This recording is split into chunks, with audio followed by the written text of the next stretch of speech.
I am your prophet, Prophet Dr. David Kingleo Elijah, the major prophet of God, the prophet that God is using to tell us things that will happen before they begin to happen. You know, last time I told you people, I say, between this month and this ending of the month to the 1st of October, I say, I see where the federal government is going to lift up the ban on Twitter.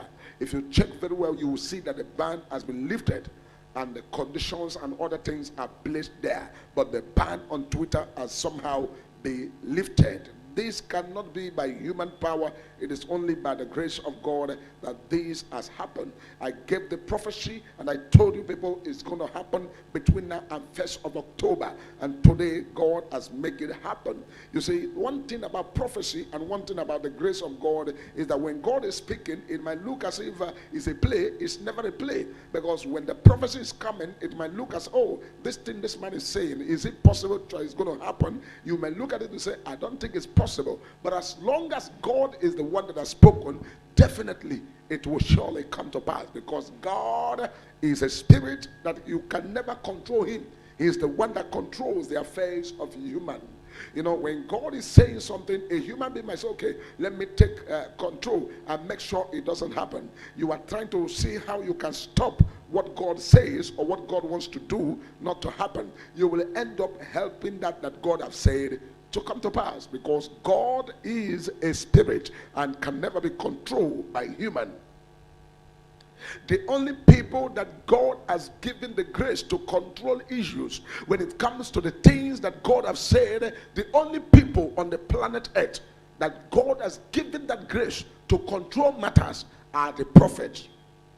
That's what the Bible said, that the spirit of the prophet is subject to the prophet. In other words, the spirit of prophecy that God has given to a prophet is subject to the prophet. And that is why in the realm of the spirit, when we enter in the spiritual realm and begin to download what is written in the spiritual world to the realm of the physical, we look at some certain terms and some certain things that does not please, especially those ones that will affect people's lives. We begin to devise means in the realm of the spirit to negotiate what is called pre-bargain in the realm of the spirit. So you must know this as a prophet, as a man of God, as a servant of God, or as a messenger of the gospel. You must know that the spirit of the prophet is subject to the prophet. And whenever God is speaking anything, you have what is called the privilege, or what is called the authority to pre-bargain in the realm of the spirit to begin to determine how it is going to happen in the realm of the physical. And so because of all these things, some people, when they are hearing prophecy, they say, oh, he prophesied the other one, it has not happened. We know that everything is happening, but why this one has not happened? There are some certain things that comes in the realm of the spirit, and we try to use what is called a spiritual pre-bargain to make sure that those things doesn't happen. Even though it's a must to happen, but we try to intermediate, to interfere, and to also intercede, and also to communicate with the grace that have been released upon our lives to make an easy way of escape. The Bible says before anything happens, God has already made a way of escape. But the way of escape is not a way that everybody can see. Remember the case of the man called Joseph in the Bible. Joseph was hated by his brethren. The brethren want to destroy him, and they took him straight away and cast him into the pit because they want him to die there. But because God has already predestined a way of escape, what happened? As they throw him there, behold, people that were buying slaves appeared from nowhere.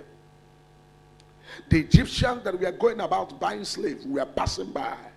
And when they saw, they said, it's good we bring this young man out and sell him to slavery. That will help us for the blood not to be upon our head. Let him be sold to them, and we'll have money in our pocket. And they brought him out. They sold him to slavery. Little did they know that selling Joseph to slavery will quickly fasten the revelation, the prophecy, the vision, and what God has said about the life of Joseph. They thought that is going to be the end of Joseph. They thought that is going to be the end of Joseph's existence. But they never knew that they were quickly helping the destiny of Joseph to quickly come to pass. So these are the things that happens. Now I want to let you know that the problem we're having in this country, God has a solution to it. Sometimes we look at people, we say, oh, why are people troubling? Why is this? Why is the trouble here and there? all the trouble you are seeing, all the both the lockdown, both the protests, both everything that is happening, both the government disagreement and agreement with the people is all working together for good. Because the Bible says all things work together for good to them that love God. Who are the people that love God? We, the people of God, we are praying 24 hours 7. We are communicating our Creator. We have no other business than to pray to God. We are interceding and we are looking upon the face of God. We are always on the time of prayer, seeking the face of God and the will of God to be done on this very part of the world where we are. Because he that is surrounded by enemies knows how to save his life. Now, if you go to the land of Israel, you will discover there's something going on in Israel that a lot of people don't know about. This thing that's going on in Israel is what is called hideout. Israeli has been able to try their best. The Israeli government have tried their best to build a lot of hideout for their citizens because they know that they are surrounded by enemies. And because they are surrounded by enemies, they have been able to build a lot of tunnels that whenever there is any danger, the people will run under the tunnel and they will hide. They will run under the safety ground and they will hide. They will run to the underground and they will be safe there. Because they made it that way because they know that the enemy can attack at any time. Do you understand now? And not only that, they also created what is called the Iron Dome. The Iron Dome is a thing that they use to defend whatever is coming from the sky against their people.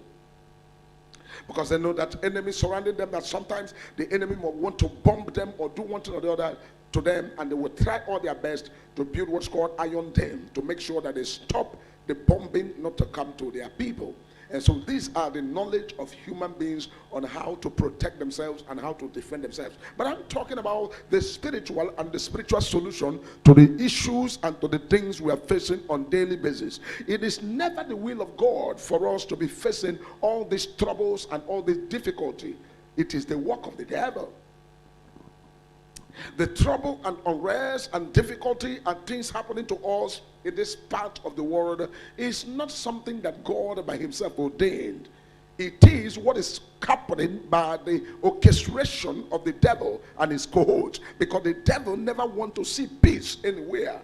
The devil never want to see peace anywhere, and most of these things are caused by the people, especially when it comes to people that are on the hem of affair. If they refuse to do the right thing they need to do and they wrongly go and take the wrong step, it will now provoke what is called a curse from the realm of the spirit. And when this curse is released from the realm of the spirit, it begins to torment the people. And the Bible said that this problem and this cause now begin to go from generation to generation. So what Nigeria is going through today is as a result of a cause that has been placed because of innocent blood that have been shed in the past.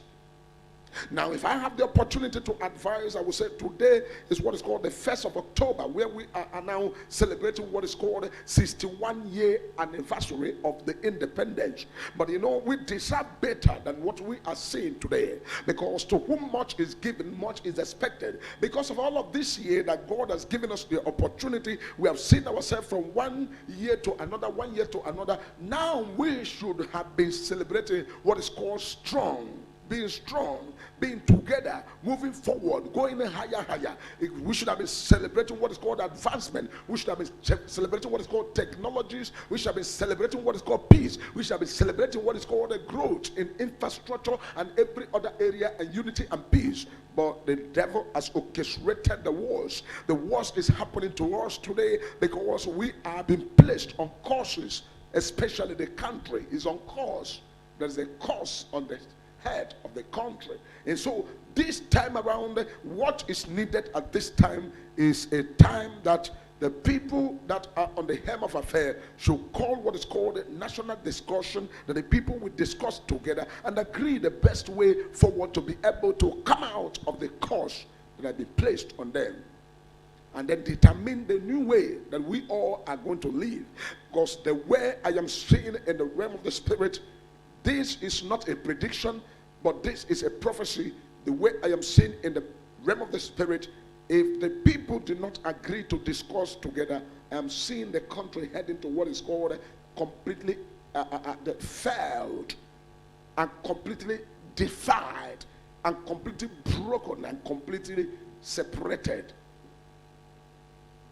And so it is not going to be good that the people are separating in pieces and in fight and in killing and in dying and in burning down. It would be good that if the people say, we don't want to be together anymore, let it be the agreement of everybody and the collective effort.